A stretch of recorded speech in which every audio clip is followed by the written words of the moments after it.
Il est temps de vous informer. Bienvenue à tous à cette tranche vespérale qui vous est diffusée du lundi au vendredi. Vous nous suivez de partout, nous émettons à Kinshasa, capitale de la République démocratique du Congo. Zoom et collègues débutera cette édition avec les chiffres clés où nous aurons les différents taux de change de la ville de Kinshasa. Et par la même occasion, nous allons également revenir pour parler de la Covid-19 dans la même ville. Et donc, nous aurons plusieurs angles à exploiter autour de cette Covid-19. Mais avant, prenons d'abord l'essentiel de l'actualité économique en RDC. Il s'agit bien sûr des nouvelles en bref. Tout de suite.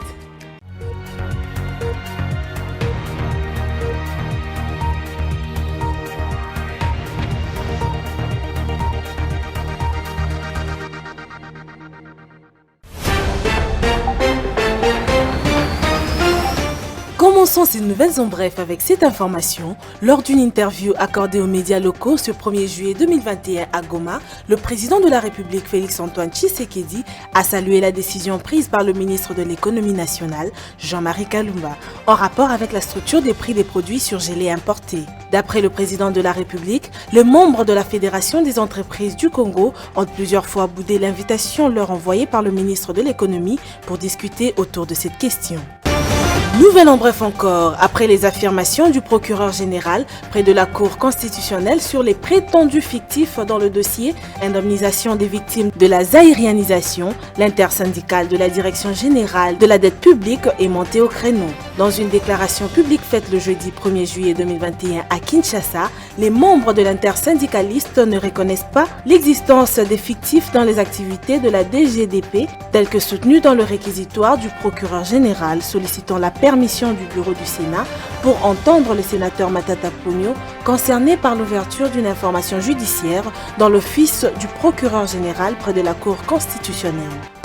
Parlons cette fois-ci du Premier ministre Jean-Michel Samaloukonde qui a instruit le ministre de l'économie à prendre des mesures devant concrétiser la baisse des prix des produits surgelés sur le marché ainsi que les billets d'avion. C'était au cours de la 9e réunion du comité de conjoncture économique qu'il a présidé ce jeudi 1er juillet 2021 à la primature. Au sortir de la dite réunion, le ministre Christian Mwando a indiqué qu'il a été constaté une certaine accélération du niveau de formation des prix.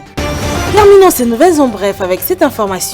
1500 enseignants seront envoyés à la retraite en ce mois de juillet 2021 grâce à un bonus de 2 millions de dollars américains dégagé du fichier du service de contrôle et paye du personnel enseignant. L'annonce a été faite le 29 juin par le ministre de l'enseignement primaire, secondaire et technique, Tony Mwaba, au cours d'un entretien qu'il a eu avec les représentants de l'intersyndicale des enseignants à Kinshasa. Voilà de retour sur ce plateau. Après cette séance d'information, les nouvelles en bref, nous allons à présent procéder aux chiffres clés. Suivez.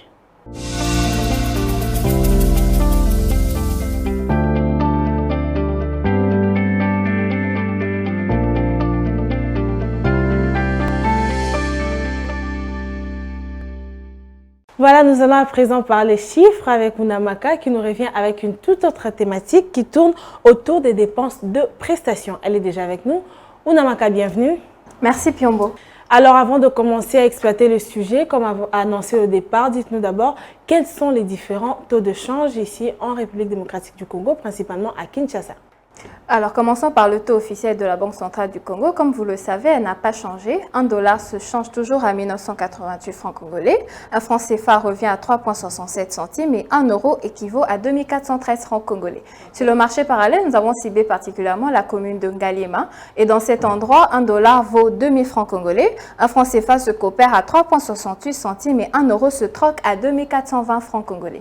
Et donc revenons sur ce qui a été annoncé d'entrée de jeu. Que dire de l'exécution des dépenses de prestations du mois de mai 2021? Alors, au 31 mai 2021, les états de suivi budgétaire provisoire de la Direction générale des politiques et programmation budgétaire renseigne un niveau de dépenses de prestations de 223,39 milliards de francs congolais contre une ligne de prévision linéaire de 232,21 milliards de francs congolais, soit un taux d'exécution de 96,2%. Au regard de l'exécution des dépenses par titre au 31 mai 2021, il s'observe qu'il s'agit là d'une hausse de charges en termes de dépenses exécutées par le Trésor public. Et après les dépenses de prestations, vient ensuite les dépenses de personnel qui occupent la deuxième position avec 2 2,092,51 milliards de francs congolais contre des prévisions linéaires de 2,206,03 milliards de francs congolais, dégageant ainsi un taux d'exécution de 94,9%. Avant de finir avec cette rubrique, Ounamaka, dites-nous, qu'en est-il des dépenses de transfert, mais également de l'intervention de l'État? Quant aux dépenses de transfert et intervention de l'État, les dépenses irrelatives ont été exécutées à 58,7% en raison de 560,18 milliards de francs congolais dépensés contre des prévisions linéaires de l'ordre de 954,14 milliards de francs congolais. La rubrique dette publique, construction, réfection, réhabilitation, addition d'ouvrages et édifices, acquisitions immobilières et financières, leurs dépenses ont été exécutées respectivement à 40,6%, 1,0% et 0,0%. Merci à vous, Ounamaka. Retrouvons-nous au prochain numéro. Merci beaucoup, Piombo.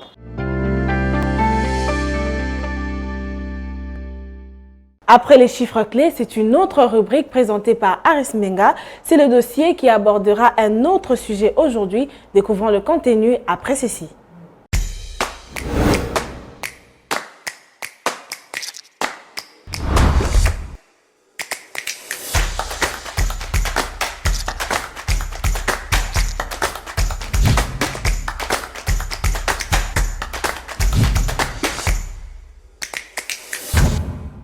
Aris, bienvenue. Merci. Nous parlons encore une fois de plus de cette question contre la Covid-19. Alors, on aimerait savoir à quoi est due cette cacophonie entre le ministère de la Santé et les récents doutes qu'a exprimé le président de la République autour du vaccin AstraZeneca à Goma, ce vaccin qui est déjà utilisé par la population congolaise. Alors, on va d'abord revenir aux raisons qui avaient poussé l'ancien ministre Teni Longondo à suspendre cette campagne de vaccination donc, par ce sérum donc, qui est déjà connu, donc l'AstraZeneca, à l'annonce des effets secondaires dus à ce vaccin qui a notamment suscité beaucoup de doutes. Et on a aussi vu lors des récentes sorties médiatiques du président de la République, Félix Tshisekedi, qui a émis des doutes au sujet de l'efficacité de ce vaccin et a même sorti plusieurs arguments au nombre des personnes qui sont mortes après avoir reçu les doses de ce vaccin au Rwanda,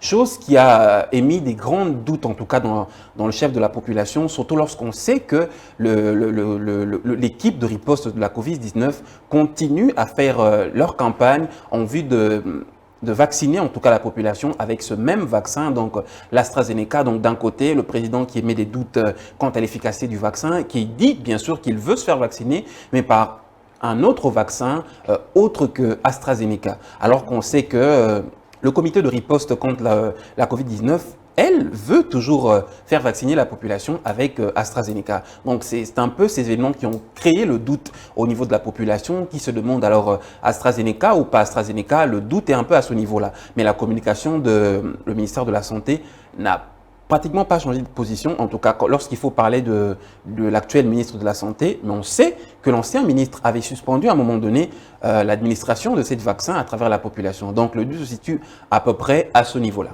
Alors à ce sujet, quel est le résultat ou qu'éprouvent les études menées par l'OMS au sujet du vaccin AstraZeneca, qui est d'ailleurs vu par plusieurs comme étant un vaccin à risque? Alors l'AstraZeneca, qui a été l'un des vaccins que l'OMS avait validé comme étant parmi les vaccins, puisqu'il y en a au nombre de 5 et le nombre ne cesse d'accroître à travers le monde.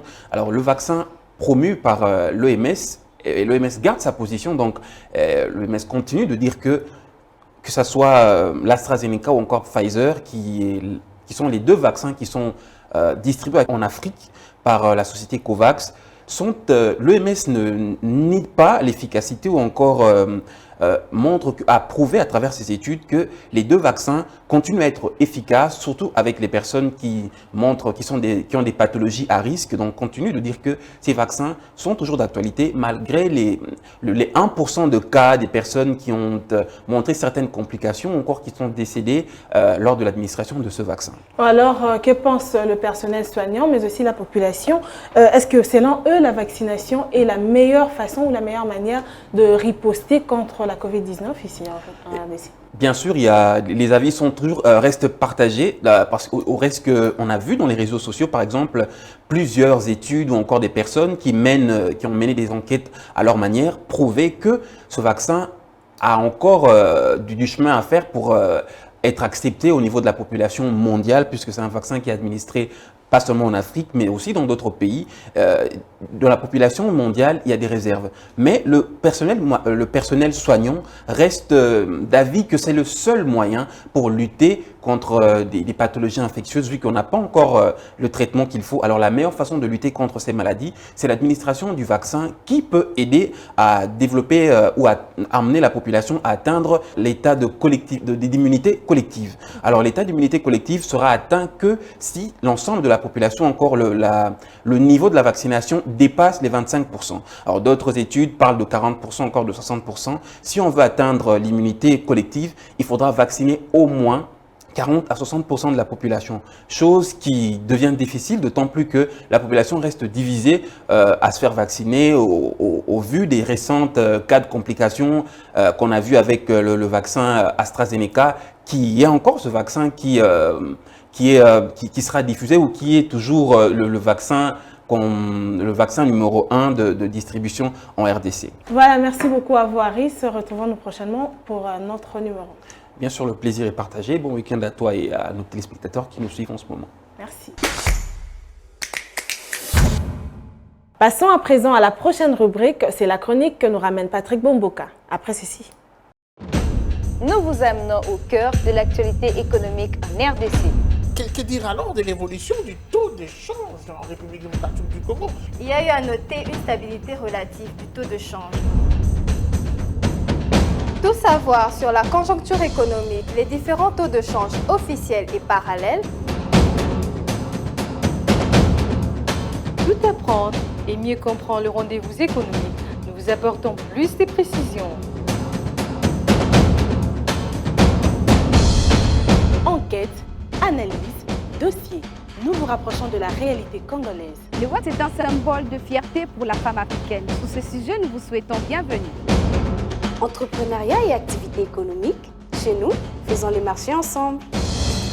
Nous avons appris à être plus près de vous, offrir à vos yeux ce qui est bon pour votre vie. Suivez-nous également sur nos différentes plateformes.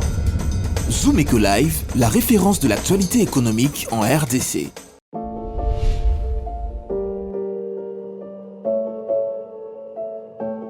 Bonjour.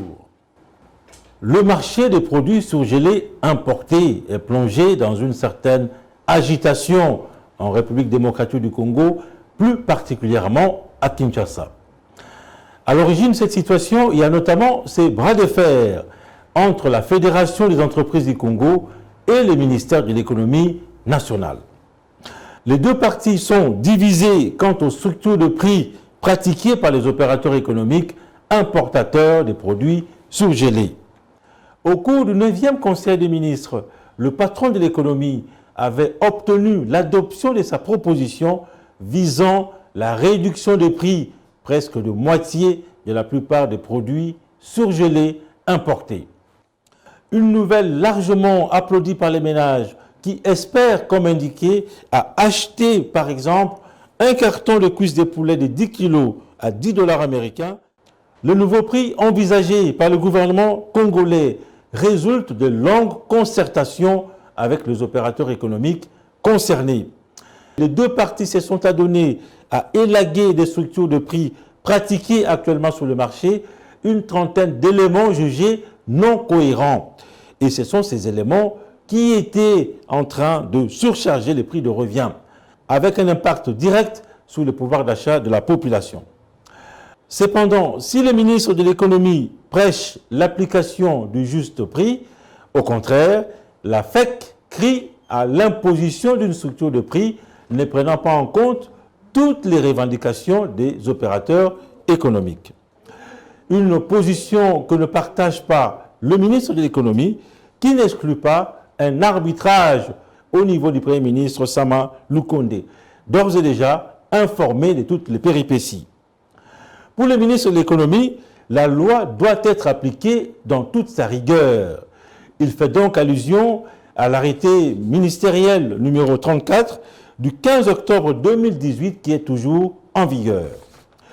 Comment s'effectue donc le calcul de prix de revient d'un produit importé? En vertu de l'article 6 de l'arrêté ministériel du 15 octobre 2018, le prix de revient d'un produit importé s'obtient en ajoutant sa valeur CIF 10 éléments ci-après.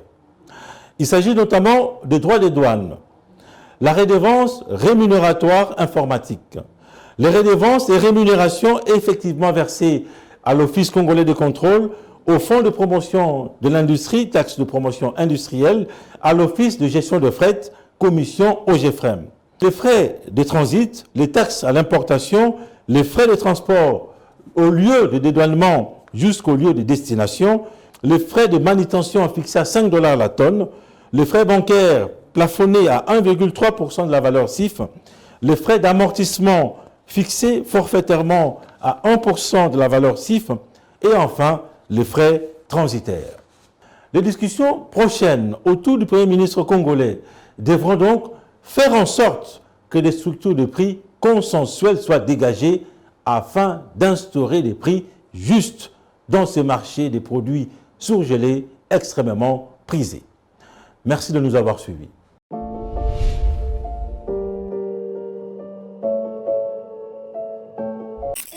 Suivez-moi tout le jour à travers Zoom Wende sur Zoom Eco Live.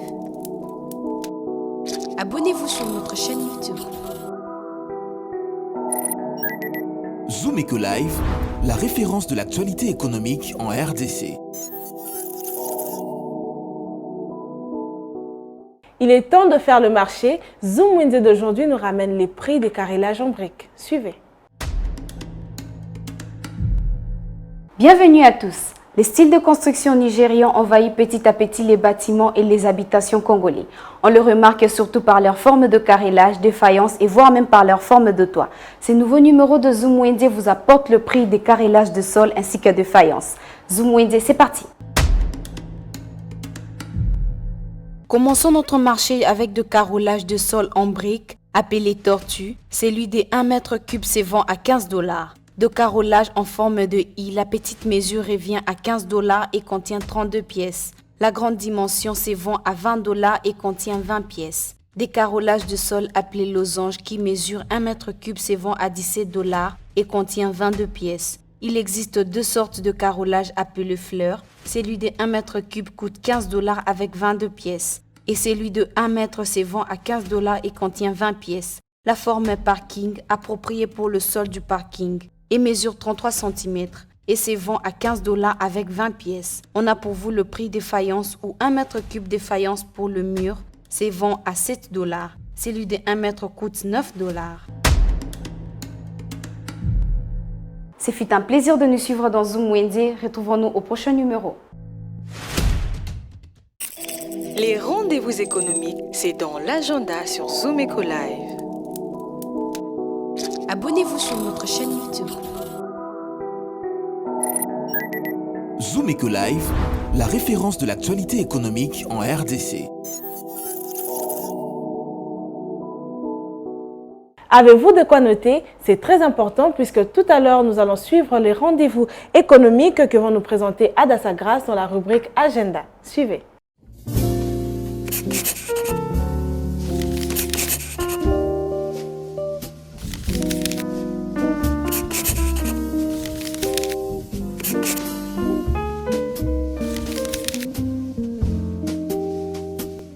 Bienvenue à l'agenda. Pour aujourd'hui, Kinshasa Farmers et Free Market organisent une foire de l'entrepreneuriat congolais ce vendredi 10 juillet 2021 à partir de 8 h. L'activité se déroulera à Kinshasa, précisément à la place de Zévolué. Un autre rendez-vous à ne pas manquer, il s'agit de masterclass qu'organise Fashionomic Africa sur les compétences numériques pour les entrepreneurs de la mode. L'activité se tiendra par moyen virtuel sur la plateforme Zoom ce vendredi 10 juillet 2021. Rappelons à présent les cocktails business qui commencera ce 10 juillet et prendra fin le 3 juillet 2021 à Kinshasa à l'hôtel Rotana à partir de 10 h. Notons cette fois-ci un atelier de formation pratique certifié sous la passation de marché public. L'atelier aura lieu ce samedi 3 juillet avec comme thème les étapes pratiques et précises pour la passation de marché public. Pour finir, la Maison du Poutier Multiservice SARL organise ce 3 juillet une conférence d'échange sur l'entrepreneuriat à Kinshasa. Ça commencera à 14 h. Elle aura pour thème qui, quand et comment entreprendre. Merci de nous avoir suivis. Au revoir.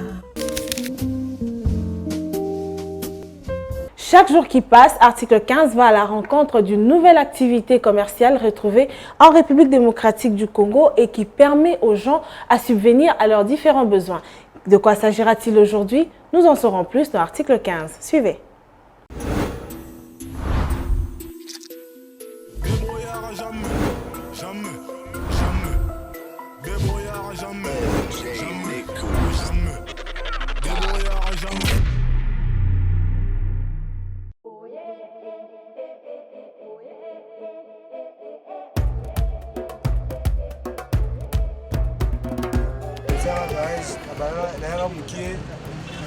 na mayele na koyi na mukama musala ngai na sama kabla ngai bebe na musala ngai abaja mekanini na sala musala ngai mabuku na musala ngai bana bali na 5 ans na sama musala ngai na lila ngumbongo na sama kabla ngai sukali na famille ba kanda jaza kwa sumo bilo na ngai na sika bana na ndaku na soma na moto na ngai ebula ya kupa mutu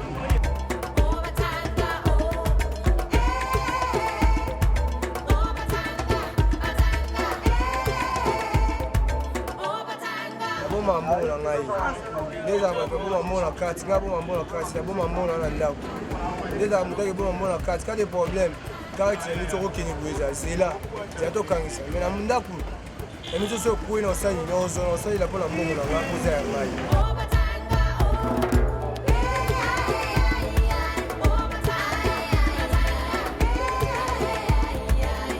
ça la beauté liango na mona monko ya mbani Nelvi et dans la caméra et dans la future ndaku après la classe de dessin 6 ans ngai et dans la bilo ngai mike chez biso balek ngai mike au batang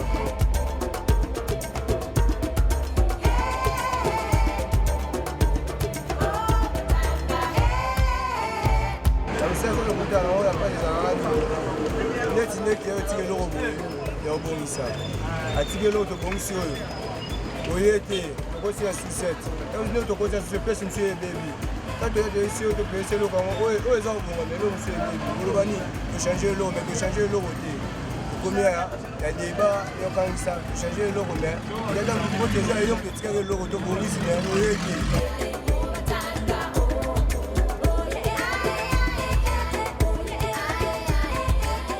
on s'est appelé ça, on va la ninga na zalaki. Ceux qui bazaba ningo bazaba bisala maboko basalaka. Bazaba bango serré poani. Bazaba wa ninga na zalaki pe balonga nya babe côté baninga bazali.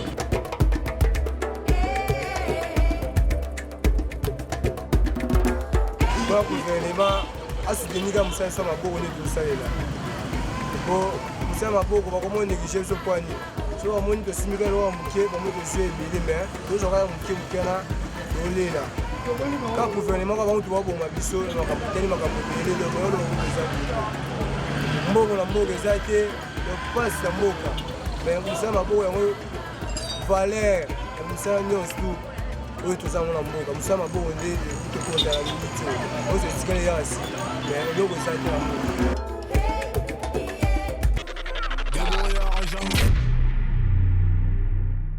Merci de nous avoir suivis. Bon début de week-end à vous. Retrouvons-nous au prochain rendez-vous avec le même plaisir.